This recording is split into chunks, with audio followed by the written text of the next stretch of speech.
You know what? There we go. All right. Good morning, good afternoon, or good evening, everyone. This is a very interesting and unique sort of episode, in my opinion, because for once I'll be taking a back seat, and this is going to be a Q&A, question and answer with the one and only Dan Winter. And I'd like to thank everyone here who's here in real time that gave permission for this to be recorded so that it could be used as reference and for many other things. So without further ado, Dan, how are you today, sir? And floor is yours. I will gauge the questions as they come.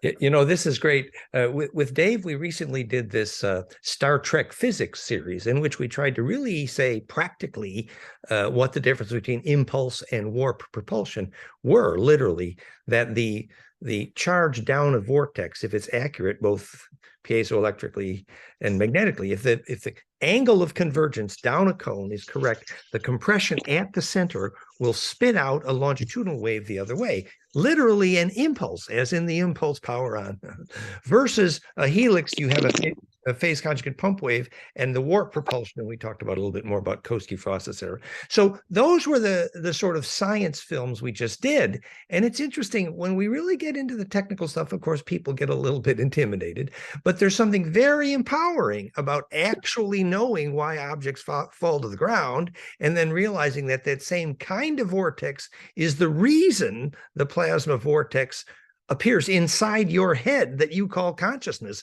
Literally the way kids see without their eyes. Suddenly the plasma tornado inside their head becomes an eyeball, they're blindfolded, and they see perfectly. So this idea that if you understood why a vortex implodes, why objects fall to the ground, then you'll not only know why objects fall to the ground, but you'll know why consciousness exists and the path to immortality. And it's all about this route to longitudinal coherence. So yes, that's the background. And this is a free and open just conversation. I'm sure it's going to be fun.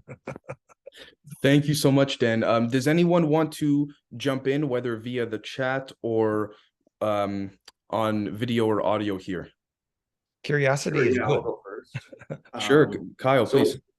Yeah, thanks for doing this, Dan. Sure. I feel like if it was like a month ago, I would have had all kinds of questions, but the more videos of yours I watch and the more I study specifically the sacred geometry, the more it kind of makes sense to me. Like a couple of days ago, it finally made sense why the Star Mother kit geometry with the charge collapse, like how that works and how that is the toroid. And the way I'm understanding it now is that's like the most simple way to make the toroid with self-referencing implosive collapse with like straight lines. Basically, that's how you do it. So I think I'm going to order one of those, but I was wondering if you can explain like what the difference between the impulse and the warp drive is again, like technically, like is it something you're feeding in versus getting out? Like I'm still like most of my questions are kind of like engineering and practical.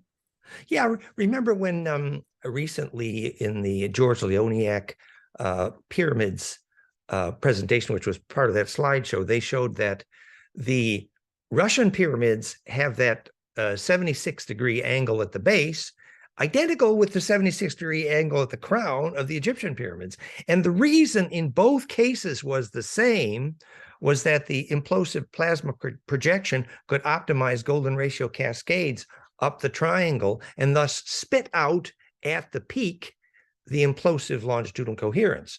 So it's the same issue, is how do you implode the cascade? Now, the other thing they showed was that the ideal vortex angle in the piezo doped water vortex of Schauberger was the same 76-degree angle, that perfected cone, which basically it means that then the golden ratio fits the height to the base ratio. That's the reason which means it can implode or conjugate or use golden ratio.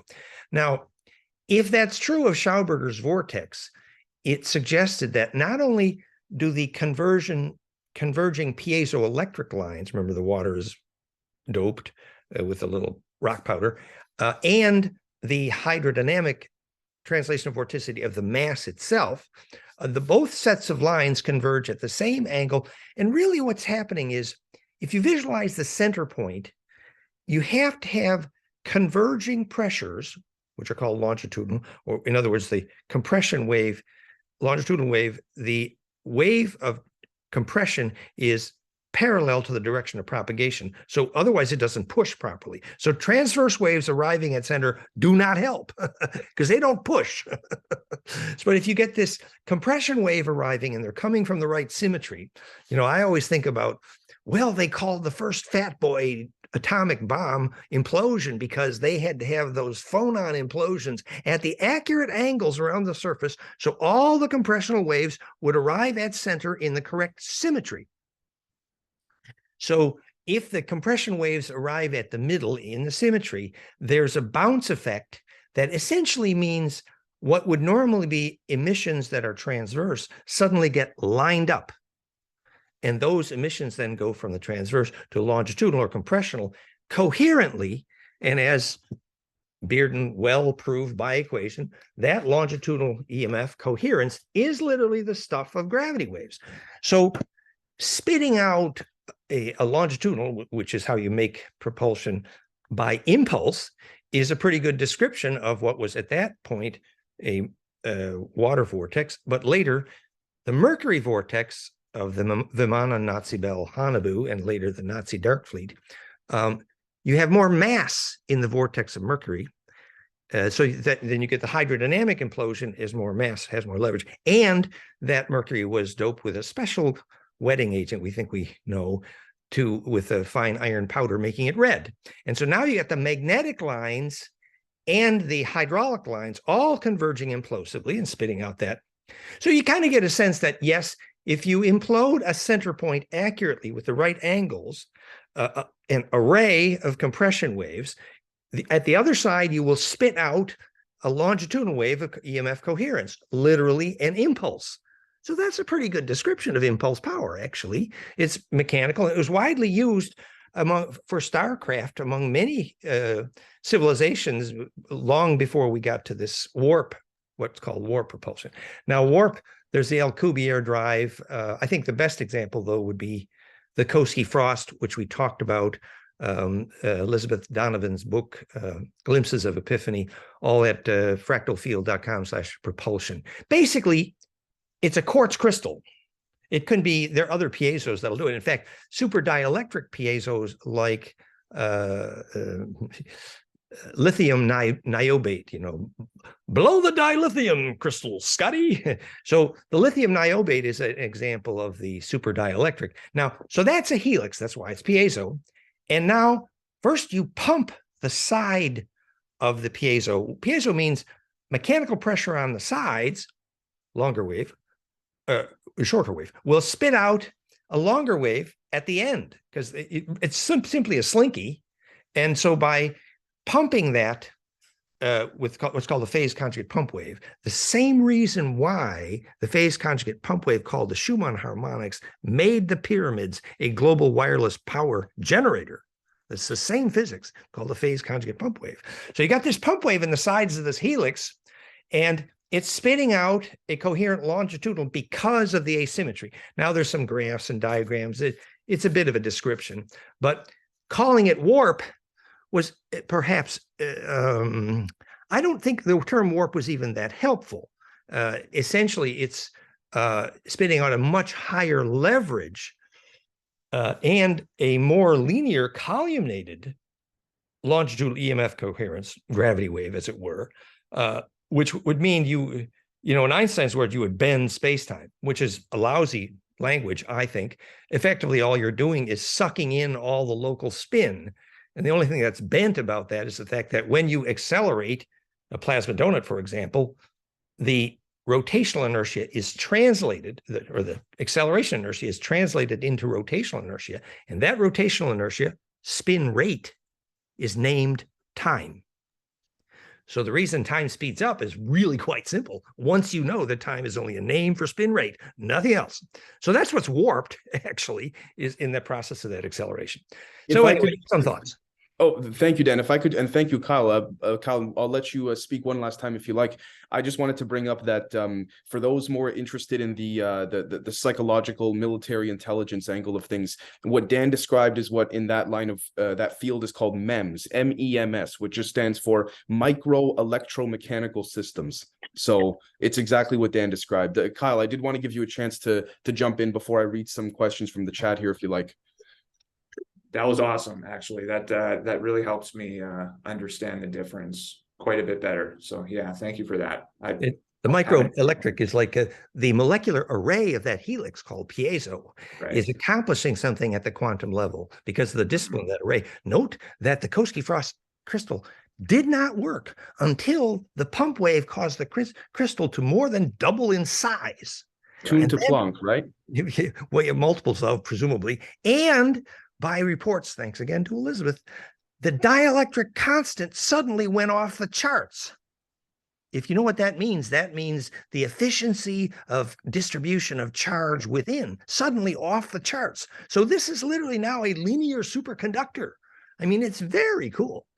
The dilithium, lithium niobate, and barium strontium titanate, all these, what they use in these the Koski-Frost. It's a very interesting study of gravity. I mean, it's transformational, I think. If I may, I'm going to ask I'm going to read the questions in order. Kyle, thank you so much, and Dan, of course, thank you so much. Evan asks, I was hoping to maybe get some feedback or a viewpoint on what the science is behind multiple worlds.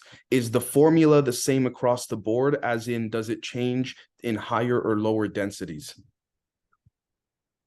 Yeah, well, my view, as you know, is that the term next dimension or next density is reference to one and only one very specific thing, that the next axis of charge rotation has been able to be superposed coherently. For example, the cube is in the next dimension when you rotate it, blink 5 times 32 degrees, and then 5 cubes are in a dodecad. That's the next dimension. And the power spectra is going to show in the harmonic content of the charge of the wave nodes. So, and it is more dense, that's true.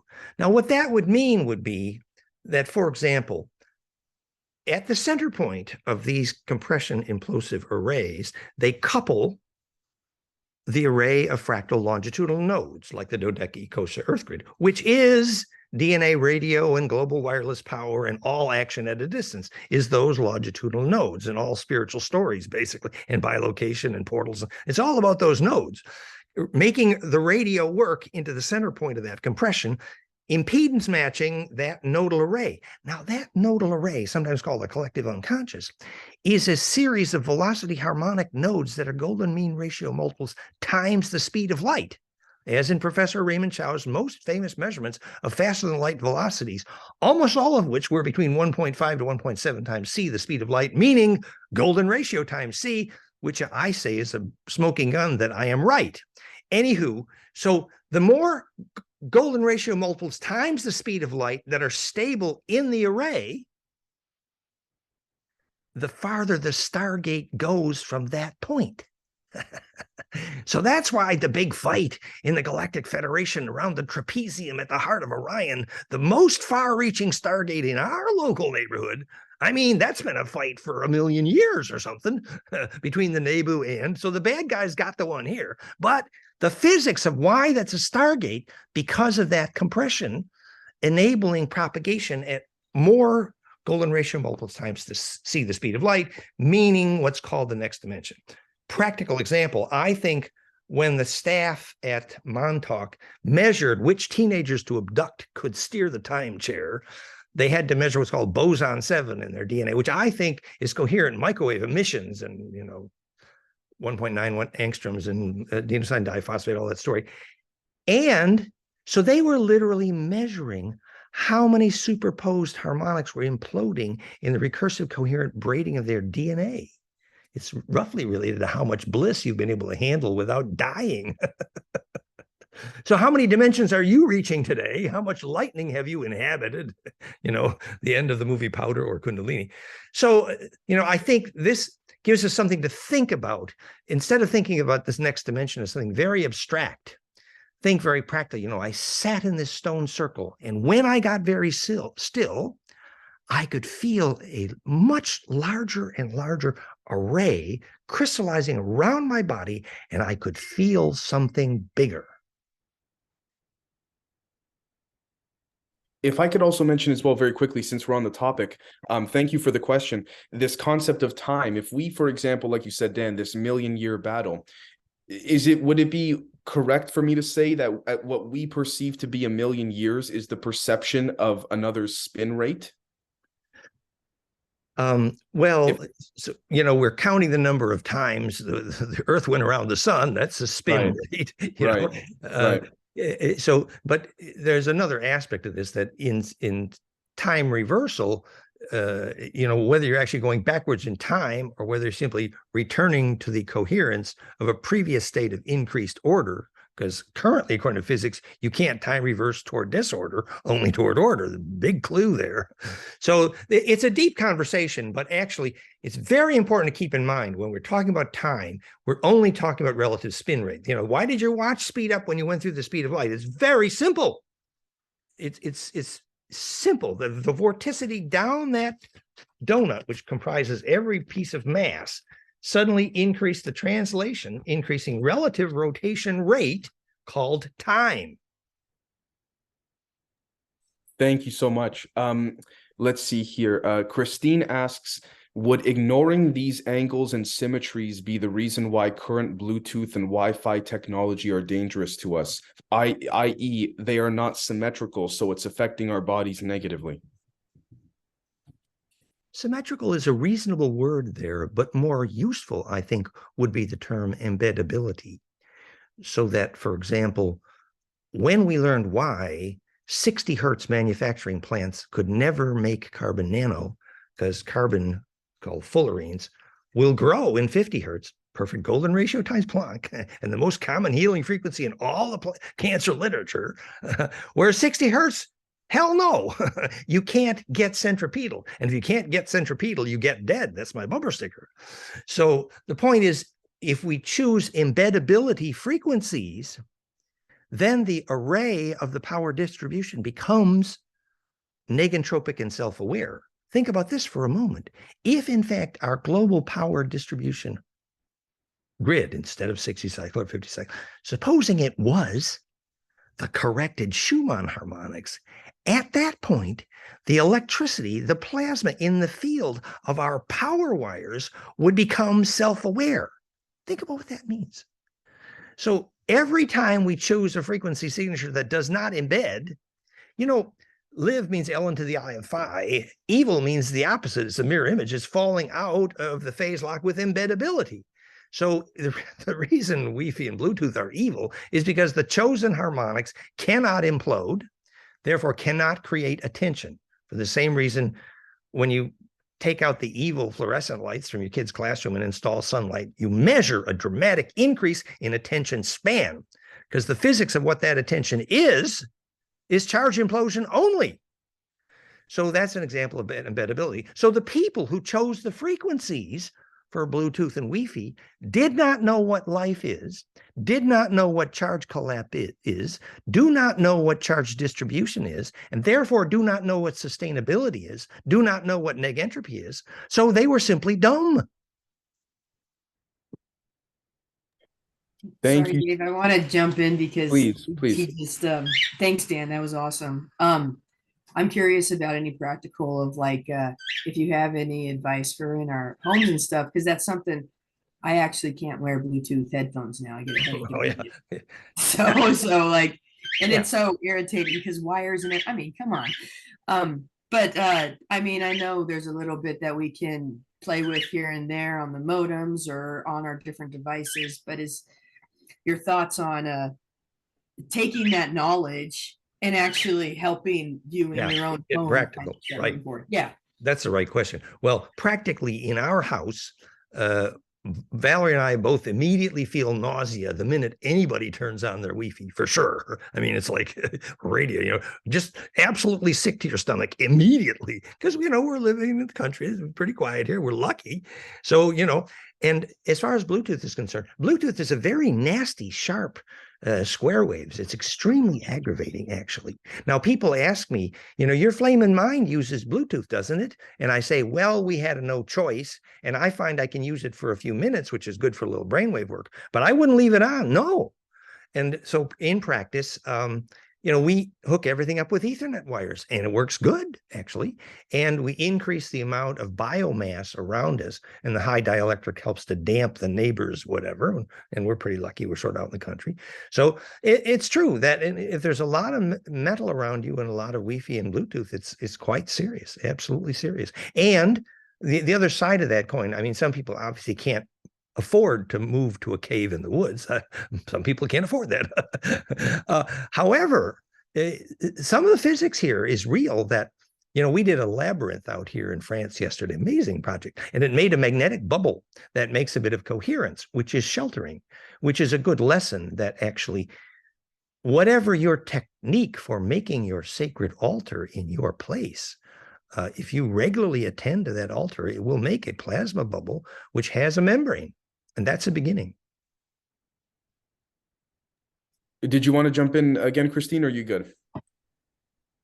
Can you expand on the sacred altar just a tad? Thank you. Well, I had a farm 40 years ago called Crystal Hill Farm, and we found where the magnetic lines crossed in the living room, and we put this little, sacred cloth.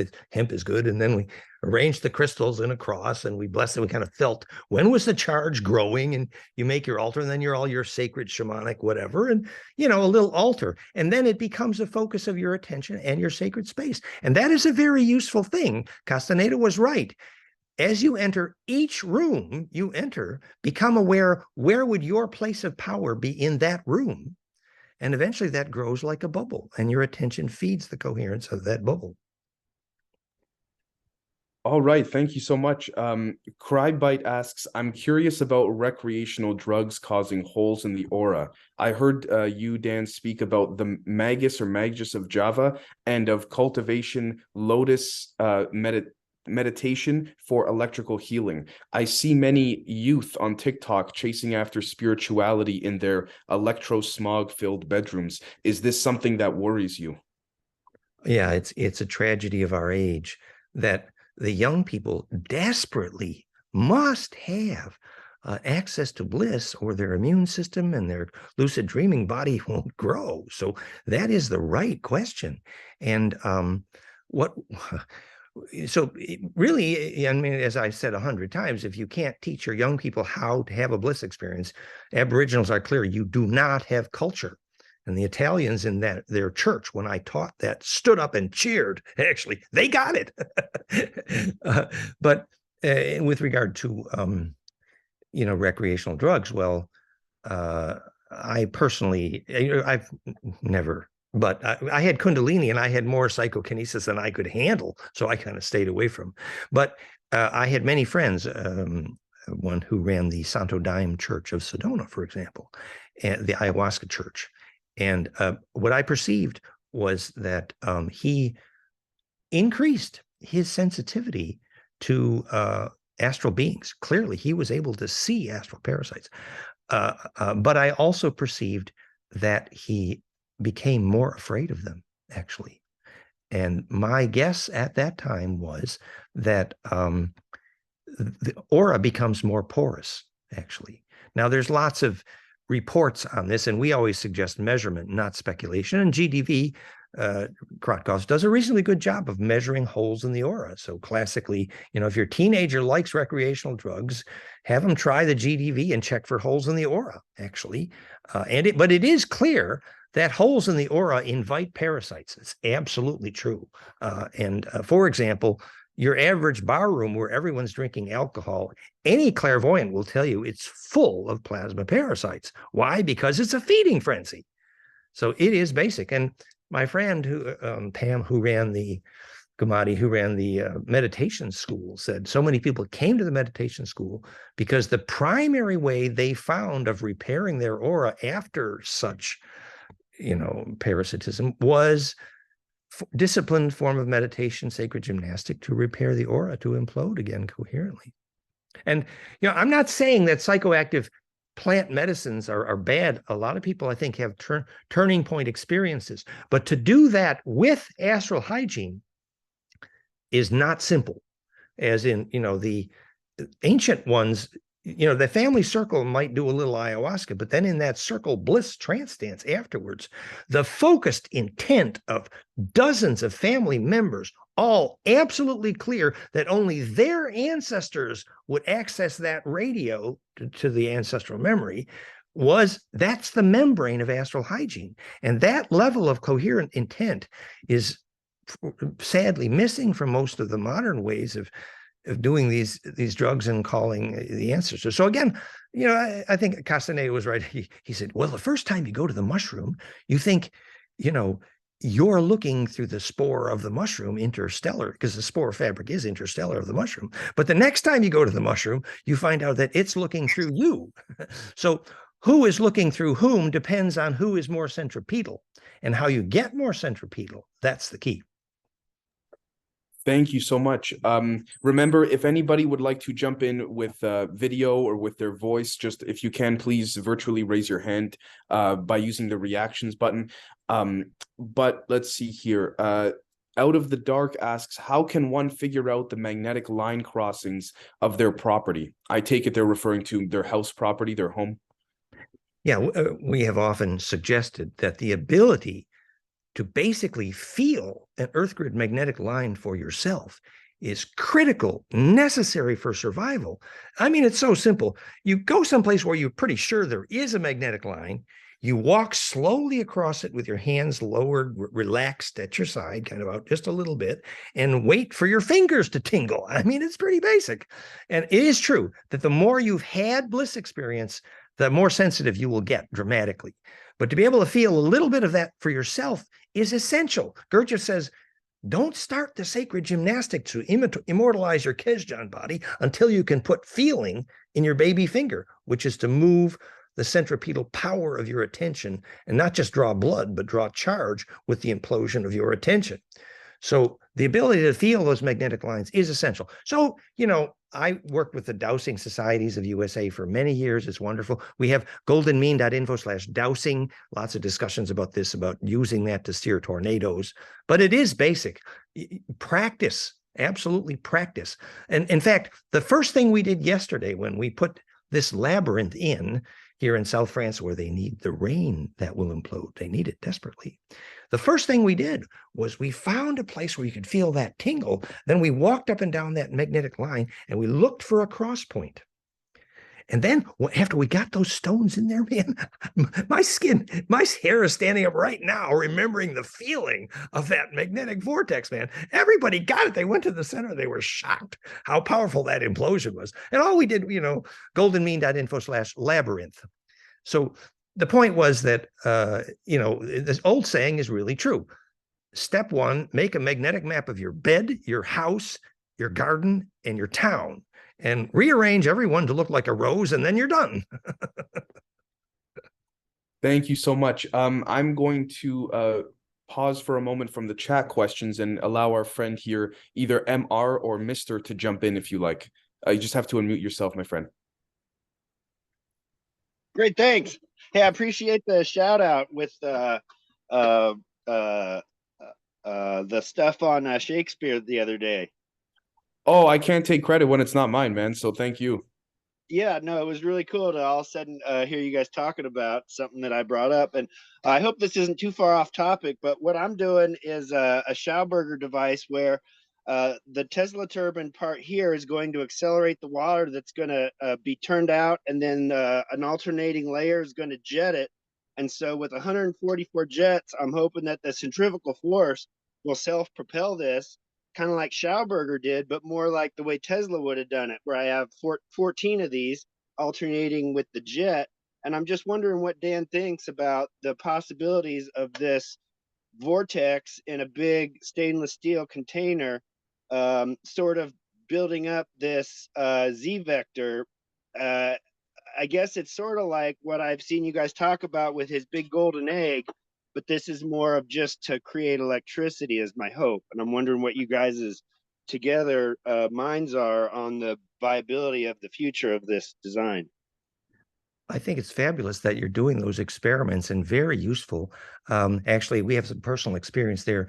Elizabeth Donovan with us and with Dave, we built some Tesla turbines using started with 3D printer. We did find there were some challenges, specifically the requirement for absolute flatness and alignment of those thin film surfaces is critical. So you need absolute flatness, and then you have to stack that up so rigidly that the spacing between the narrow stack of those tiny plates is accurate. Now, if you get that well done, the reason you get incredible efficiencies from the Tesla turbine is because the molecular surface tension on where the water touches the stack, it's literally a flat impeller originally, and it's spun literally by the fact that the water drags along that surface, but that surface has got to be good. Now, the other thing is, and so there's step 2 and step 3 to getting your machining up to snuff on that. Also, I think eventually, certain dielectric materials will clearly work better.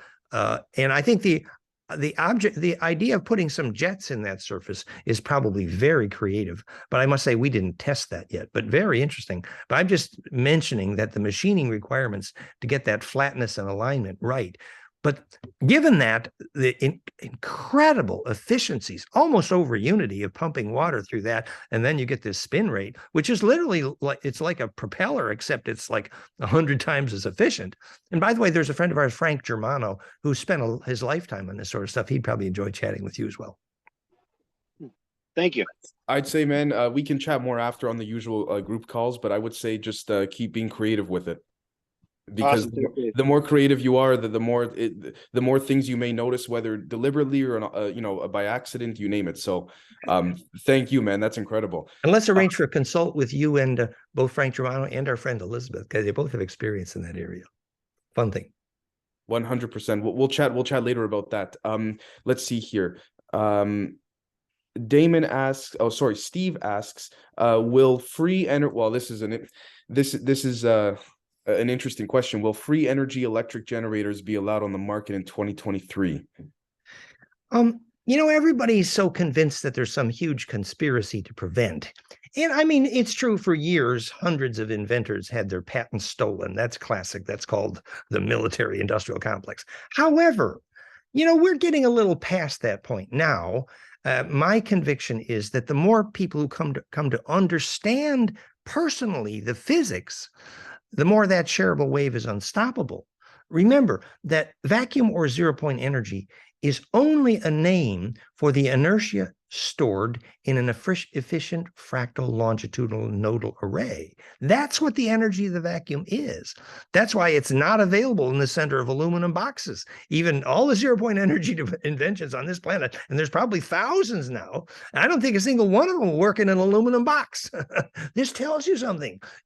So, when it becomes more and more obvious that we're simply tapping the inertia of a longitudinal array, and there's very easy, simple fractal physics for how to do that efficiently. The old pyramids being pumped by the Schumann is a good example. The more that this is unescapable. There are dozens of these out. The Infinity Salve from Korea is an example. Now, that device does work. It's over unity. It's over unity inductive reactance battery charging parallel to Bedini's famous ... However, it's unstable, and they don't understand well why it's unstable. For example, it will quit if it's surrounded by steel railroad tracks, or it will quit during the wrong kind of eclipse, because the moon prevents the sun's longitudinal from arriving here, the same way it'll prevent a seed from germinating. So once we understand the physics a little better, it's not going to be a mystery. It's going to be a simple education project. It's there's just some variables that just need to be aligned metaphorically and literally. To Dan's point, let's see here. Damon asks, how can we manifest these physics into practical health practices, both for ourselves and collectively? Well, I mean, yes, the right question, obviously, and I put some of that under the category of hygiene for bliss. And my book, Implosion: Secret Science of Ecstasy and Immortality, was hygiene suggestions for kids. The book is at goldenmean.info/consciouskids, in which we did a whole lineage of suggestions for bliss hygiene. Like the first was kinesthetic. if you know what change of motion over time causes your finger to tingle, then you can do yoga and accrete charge, the quality of grace. And the second was diet, obviously, the live food, happy DNA, the whole shtick, the enzyme life. And the third was environment. If you spend all your time sitting in the middle of whatever metal hell, well, naturally your aura ain't going to grow. And the fourth was, this was just general categories, was if you can manage to spend most of your time thinking about pure principle, shareable wave, the essence which serves collective survival. For example, only those thoughts will go through death because they are compressible. So when you spend your day focused on pure principle, you get immortal quick. It's because you're embedding yourself in a shareable wave. It's just like before you go to bed, if you can play your day backwards like a movie and not interrupt, you've digested, which means you've imploded, which means you've distilled each event to its pure principle, and only that is compressible and thus shareable. Thank you so much. Crybite just wanted to bring up, apparently the Discord link on fractalu.com is not working at the moment, so they just wanted to say they hope it gets to work soon. We apologize at fractalu.com, and there's a beautiful course tomorrow, Sunday, on teaching kids Bliss and how to see without their eyes with Iris. It's tomorrow, 2 p.m. New York time, 8 p.m. Paris time, fractalu.com/courses. The Zoom link is there for tomorrow. And it's true, and every Sunday, it's true that we apologize. There has been a glitch on the Discord link there, and Russell has promised it's going to be fixed soon. So we're working on that. Sorry about that. Thank you so much. Josh asks, is society moving towards intertwining with technology the biggest mistake our leaders and hidden rulers could make? Well, I think there's a fundamental ignorance here that's the root of the problem. None of our leadership or our scientists seem to have the first clue of what a soul is electrically, and therefore cannot make decisions which are anything but soulless. Pretty simple. So until we can teach our leaders what a body polis, the only definition of politics, collective bliss cocooning, etc., so I see it as an education problem. And maybe I'm being optimistic here. It isn't, there's so much propagating evil around here. Well, maybe they're just dumb. And this also speaks, Dan, to what you're saying about how, quote unquote, both the good and the bad guys use certain technology, which speaks to this idea of everything is a tool. You can use a wrench either to fix something or to, knock someone on the back of the head. It's what you do with it.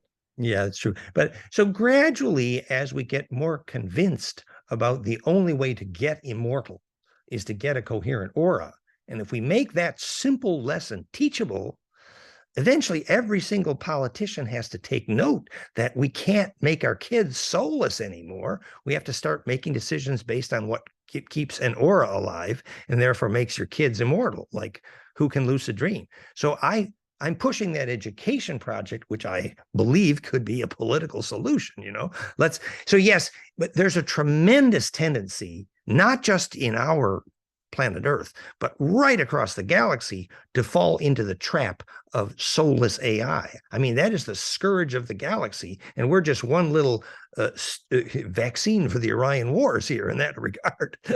But this is the good fight. We need to have that conflict right here. When are we going to stop making our kids Borg? The minute we start making every decision about what a kid does based on whether it feeds their aura. Thank you so much. Evan asks, can you elaborate on the different types or varieties for alignment, as in technological based or traditional mystic or exotic type or another style or method, as in to reach overall same wavelength for humanity as a whole?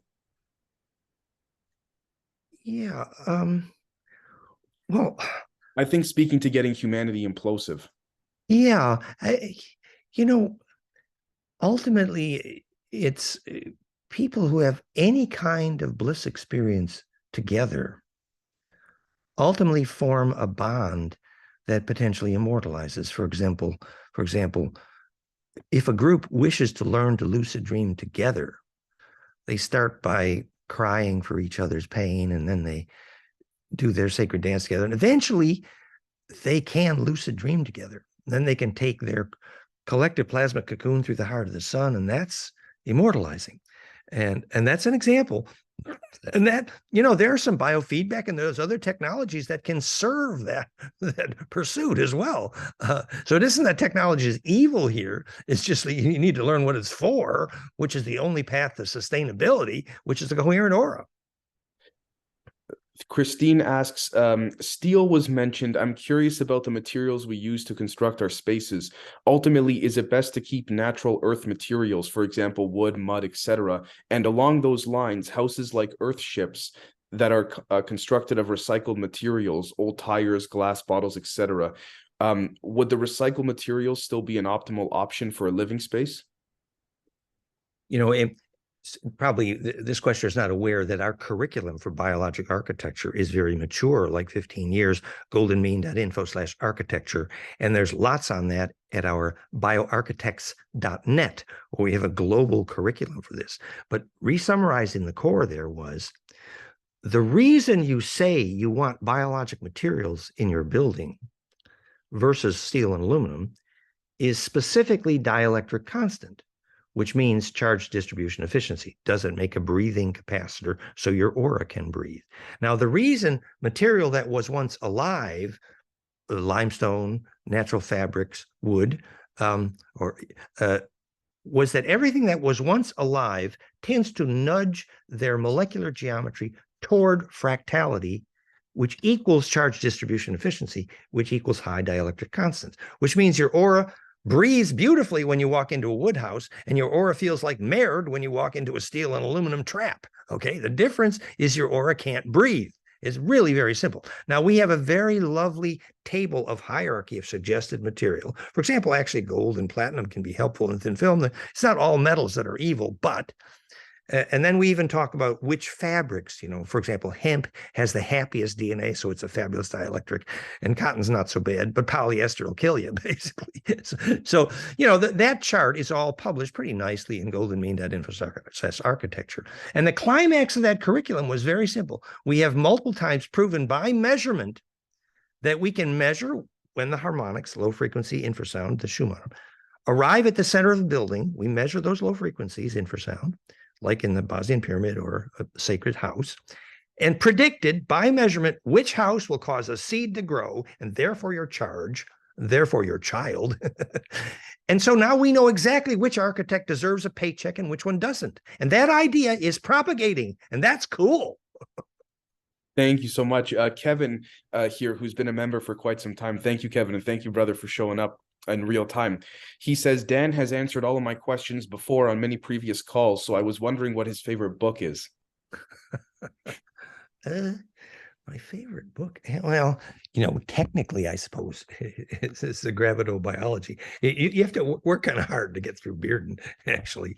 And non-technically, actually, recently, I think it's Elena Danon's book, The Cedars, because, the return of Enki and Hermes is fun for me. I've been advertising for this, ever since I wrote my book on Enki. I think it's cool that he showed back up in Ganymede. And so I had a lot of fun chatting with Elena Danon about that. So, yeah, I'm into that stuff. Evan asks, let's see here. Oh, appreciate it very much. Sort of answered it. Meant like, for example, someone practicing, say, Druid mystic tradition could reach the same compression as someone utilizing the pyramid capstones, or maybe those two are bad branches. Well, the Druids, they knew why an oak tree could be immortalizing. They got it right. The dielectric constant of old oak, man, it was wonderful. So the Druids, and they knew that if the grandparents were present at the moment of conception, the child had more soul. What's the physics here? It's the centripetal force of attention. I mean, the Druids had a lot of fabulous, and I think some of that came from the Hermes story, actually, the Oannes, actually. So there's, it all fits together. That's why I think it's sort of a scream that Graham Hancock goes back to every ancient apocalypse civilization and bumps into another mirror image of Hermes Enki. It's Oannes over here, it's Zoroaster over there, it's Quetzalcoatl there, it's Veracocha here. Everybody that Graham Hancock bumps into that says the ancient wisdom turns out to be the same guy, ? Kevin says thank you. Christine says thank you as well. Can we get the links for the bioarchitecture? Yes. So goldenmean.info/architecture, very elaborate link, and it's 25 years of work there. It's pretty detailed. And then we've implemented that into the global network of architects doing that. Beautiful global network, bioarchitects.net.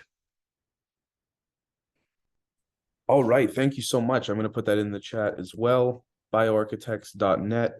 And does anyone else want to jump in? We are approaching an hour. I'm not sure, Dan, how long you have yourself, but is there anyone that wanted to jump in either, again, via voice, video, or in the chat, or did we want to wrap it up? Because I mean, it's actually the past almost 50 minutes has gone by pretty quickly for me, but I want to make sure. Oh, here we go. Crybite asks, you've spoken of the body polis, an alternative to a political body which energy emerges when our auras align.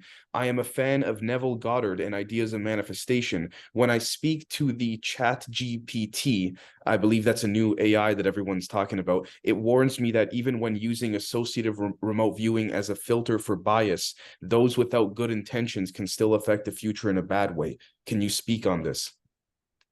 Well, I would agree that, one of the first things you sort in order to have a lucid dreaming group is you need to feel deeply for the intentions of those there. That's why the first thing you do is cry together to bond or something like that. Like war buddies form the kind of bond that can eventually lucid dream together because they went through the trauma that froze their attention into a unity. But yes, I'm sorry, I'm not very familiar with the author you mentioned, but the original notion for the concept of body polis, I believe, is associated with the physics of why a beehive cannot swarm unless there's royal blood, a queen, namely the implosive DNA of royalty serves the navigation function. And so body polis essentially means that the beehive cannot travel together as one until there is enough bliss to make their plasma cocoon coherent. But then that also implies that if a core group regularly has a source of bliss together, that becomes the biologic definition of government. That biologic consensus is the ultimate self-steering mechanism. Now, I'm not saying that every government on earth should fear when their citizens get bliss. And most governments make collective groups of citizens having bliss. That's the most illegal thing you can do in any country on the planet, is have bliss as a group, because governments immediately assume that this is illegal. Well, and all it means is the need for government is suddenly over with. Oops. But no, it doesn't have to be a threat for government. If a government knew the fact that the only collective biologic immortality, the only functional democracy that actually exists in biology is collective bliss. That's the only definition of self-navigation, because it's the only way to implode the vortex that defines navigation. Thank you so much.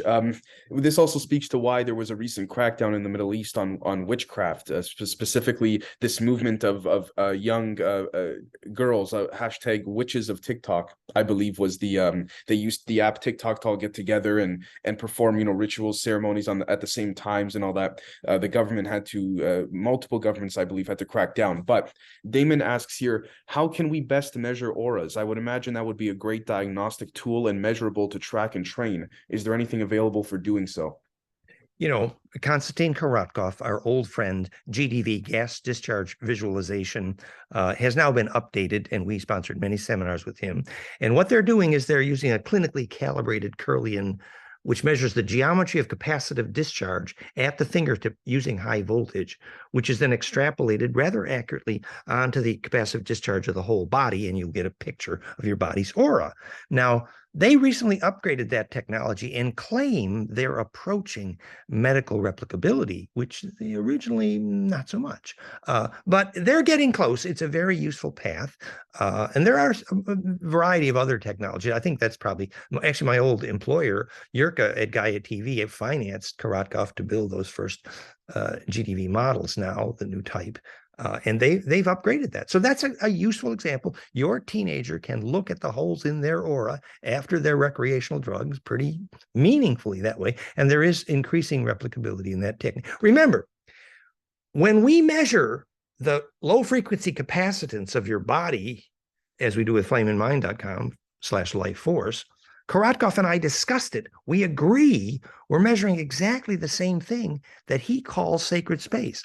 So when he followed the Kogi to where they made phone calls to ancestors and measured the fractality of the air, we actually compared that to what we measure with flameinmind.com, and it's the same thing. Harmonic inclusiveness in the weak capacitive infrasound is equivalent to the charge distribution efficiency Korotkov named fractality in air, which measures the place where ancestor phone calls are possible. And it's very simple because that centripetal force that's reporting on is the nodal array of ancestor memory. It's the collective unconscious DNA radio. So that Korotkov's work in this regard is useful. I'm going to jump to Christine, then back to Evan, just because Christine's piggybacks off of Damon's question. Christine asks, financially, these tools are very expensive. Anything that helps those of us that do not have access to such resources? True. And I am never saying you need our flameinmind.com to have bliss. And I'm never saying you need Korotkov's gizmo to know if your aura is big. Nope. No. If you get relaxed enough and centered enough and your aura is getting clear, your intuition, your inner voice will begin to work perfectly, and you absolutely do not need expensive toys. I am not advertising expensive toys. No way. I'm saying these are great examples to prove a principle, but does everybody need to buy one? No, of course not. But the basic lessons here, do not be in places where your aura is destroyed. Don't stand under the mercury vapor light, even if it's in your health food store, because it's going to kill you. So you start learning the basic lessons, and the expensive toys, leave that for you can share those. You don't need to buy them. Evan asks, is it possible to inject pure harmonic intention into AI and or form legitimate resonance through electronic music or art? Well, we think an example of bliss induction with infrasound, the famous binaural beat for bliss, which we think ours is the best, flameinmind.com/flameinsound, because it's the perfect equation, and it's the same frequencies that drive Therify and Quantify and Plasma Fire and 5-vibes. So we think we've identified implosion sound most accurately, fractalfield.com/implosion sound. Now, that being said, does that mean you input that into a machine and the machine's got a soul? Did anybody read the book, The Ghost in the Machine? How long have we been looking for a ghost in a machine? Oops. Why doesn't a ghost really not appear in machines? Well, the dielectric constant don't work. Actually, the only form of spirit is a plasma cocoon. So that which can support a plasma cocoon, like why the Olmec walked 60 miles to get the right dielectric rock for their ancestral heads, because the ancestors could literally inhabit, and they cannot inhabit a metal machine. Nope. So what we're calling a soul, which is the immortality of that plasma vortex, which does not require a human body, but it ain't going to work in a metal gadget, never. And this is an important concept because the scourge of our galaxy is falling into the net of AI, the whole black goo problem. I mean, the AI menace is a galactic issue, and the advanced Pleiadians and even the Andromedas have been sucked into this problem many times. So this is a galactic issue. We need to know the difference between AI and getting a soul. We must know what that is, not just for our Earth, but for thousands of star systems around the galaxy have the same problem. We got to learn that lesson. Damon says, I can attest to that as well. My cancer was healed using a Therify, but I've also participated in successful distance healing energy work sessions. Sometimes the organic needs a nudge, it seems. A bit of a nudge. Therify.net or plasmafire.com or the Quantify, we do longitudinal interferometry, broad spectral conjugation, and we're pretty good at making these longitudinal nodes. And if you're have a pretty good empathy and, listen to the rules like sunrise, sunset, and alignment with magnetic lines, many of our Therify centers, which are mostly successful, do remote healing consistently. And we always teach that remote healing as science. We never call it a mystery. It isn't. We know exactly what makes it work. Got a longitudinal node here and one there, and their array, they're connected, works better at sunrise and sunset for the same reason as Agnihotra. We know exactly the science of healing at a distance. And that makes all the spiritual stories into pure principle and not mysteries.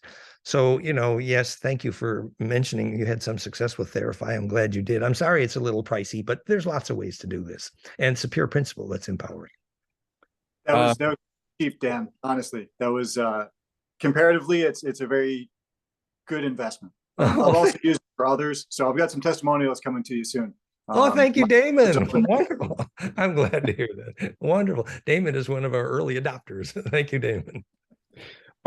Josh says that he had an experience where he woke up out of his sleep and he saw a golden-like angelic being floating in his room, but the being looked like it was underwater looking at him, but it was floating in the air. It looked like an angel with hundreds of wings, but the wings were also like tentacles. Does this sound familiar? I myself have a general idea on some of it potentially, but Dan, I think I mean, this concept of being in water would speak to the fluid of the alleged ether, but I could be wrong. Well, Enki's lineage was water inhabiting Poseidon, for one thing. The underground watery empire was classic, and Enki is associated with the Ophanian story, which are angelic plasma. And the undines are a name for angelic plasma that inhabit water. In France, the larger undines are called vivres. So there's a lot of legend and documentation about such plasma beings. But I wouldn't consider myself expert enough to comment on your experience, other than to suggest it sounds like you're very lucky. And if you can develop a bit of dialogue with these beings and, create a bit of a dream journal, I think you can do us all a wonderful service, because we'd love to hear more about that story. I would mention that when John Dee, started communicating with the Ophanian angels, I think he did some fabulous work. He learned that scintillation was a way of calling ancestors, all kinds of fun stuff. He invented longitudinal, the longitude versus latitude. It was amazing, John Dee. But John Dee was criticized by Michael Seri and others for terrible astral hygiene. The fact is, he couldn't discriminate whether he was talking to the good guys or bad guys. And so astral hygiene falls into this. And what makes these kinds of experiences of calling angels useful is long-term recognition of intent and pattern, that you see what the long-term intent of that communication is and realizes it fits with your ancestral lineage. So yeah, it's a wonderful story you have, though. I love it. All right, we have here Mr. and Evan are both saying thank you. I think we just hit the 1 hour mark. I'll give everyone one last chance, another say 10 to 30 seconds if you want to type your question, and then we'll call it from there. And Dan, I do want to thank you so much ahead of time on behalf of myself and everybody here for coming on and for answering all these questions. It's been incredible.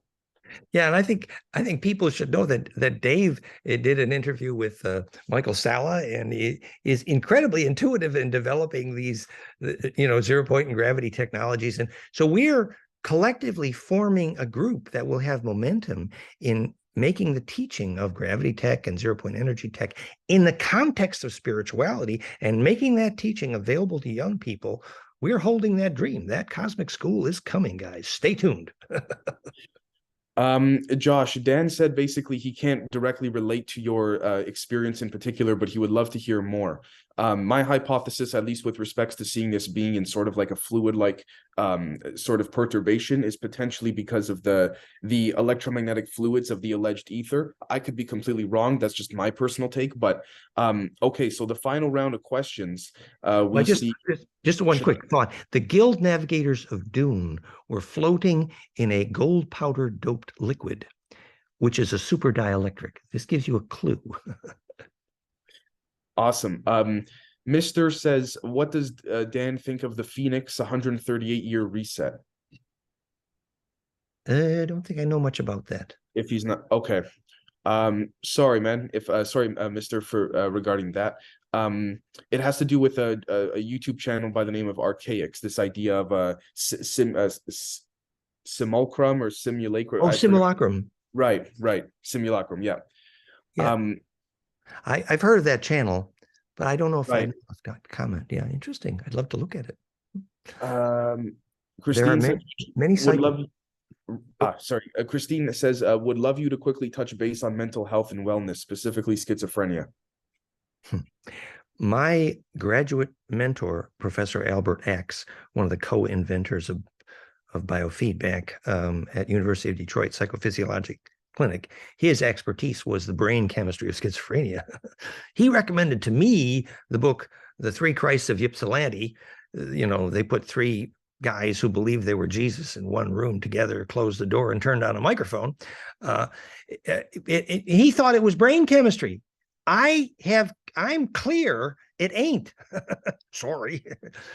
It's been proven that multiple personality disorders can change their blood chemistry when they change personalities. That's well known. What's not understood is the inhabiting soul spirit is a plasma vortex. So the process of, for example, booting out ghosts and parasites, etc., is about which is the dominant plasma vortex present and who is centripetal enough to steer it. So when you have multiple plasma vortexes present, obviously of terrible astral hygiene, but it's in a certain way, it's clearly more of a shamanic problem than it is a brain chemistry problem. And my Professor Albert X was not ready to hear that, actually. But that's 50 years ago. Can't blame him. Would you say, Dan, this speaks to the potentiality that what we call brain chemistry and even the brain itself are more so facilitators or mediators for the emergence between, or a doorway between, the ether and the physical reality? I think as soon as we come to realize that literally our consciousness is a watery vortex of plasma, that when it's held to a focus, then we're conscious. And when it goes out of focus, we're unconscious. It's that simple. And whatever steers that, so yes, the dielectric constant of the brain and the ratio of the right and left hemisphere of the brain, but all those, and is right and left hemisphere, one's more centripetal and centrifugal, and which one's dominant, all that fits in, but the ultimate decider is where is the plasma vortex coming to a focus? And once we understand that more accurately, we'll be able to, for example, why the rear brain has to be dominant for fast reaction time, all of these stories, because now no physics of consciousness is useful unless they can say where you go when you're outside your body and when you're dead. And none of the physics of consciousness people has a clue, but now we know exactly what it is. You took the plasma donut with you. And there's only certain kinds of places where that can survive. And it's physics. Speaking of which, we'll take the final question here from Crybite, who asks, are tulpas, resident spirits, created or invited from elsewhere? I think it depends, my friend, if you're speaking to what you'd call a thought form, an egregore, or if it's something with a being with a sovereign energy, if you will, or plasma soul. But Dan, please. Yeah, the Tibetans had a very elaborate tradition on that, and we're working on with a Rinpoche here in South France, who is wonderful in this regard. But clearly, and we've compared notes, and clearly the legend of nature spirits and elementals versus egregore or golem, they're all names for plasma entities. And did they come from somewhere? Yes. Can they have a life of their own? Maybe. Are they sustainable? Maybe. Marty Kane, our famous MartyKane.com, famous labyrinth expert, she saw all the elementals in our country, whatever. And then she tried to take a few of those elementals back to the city with her, and they went along. But, little garden in the city, after a while, it's not charge distribution permissive. That's why, all these beautiful pictures of people just dying. And if they're in the forest and you can see their plasma ghosts leave their body on the photograph. And that ain't never going to happen in a mental hospital pretty much. Why? Because the plasma can't distribute there. So, tulpa is obviously a plasma tornado. And studying the physics of orbs is very instructive because, you get the orbs when the trees are cut down, but you don't get them in metal boxes. It's the same plasma physics. Well, Dan, again, on behalf of myself and everybody here, we want to thank you so very much. I can't count how many times in the chat a thank you to you specifically was put in there. So thank you so very much, everybody. And we will catch everyone very, very soon. And Dan, from the bottom of my heart, thank you so much, sir, for coming on again, truly. I enjoyed the sincerity of all your questions. Let's work together. We're going to have more fun. Let's meet again. Blessings. Absolutely. Cheers. Cheers.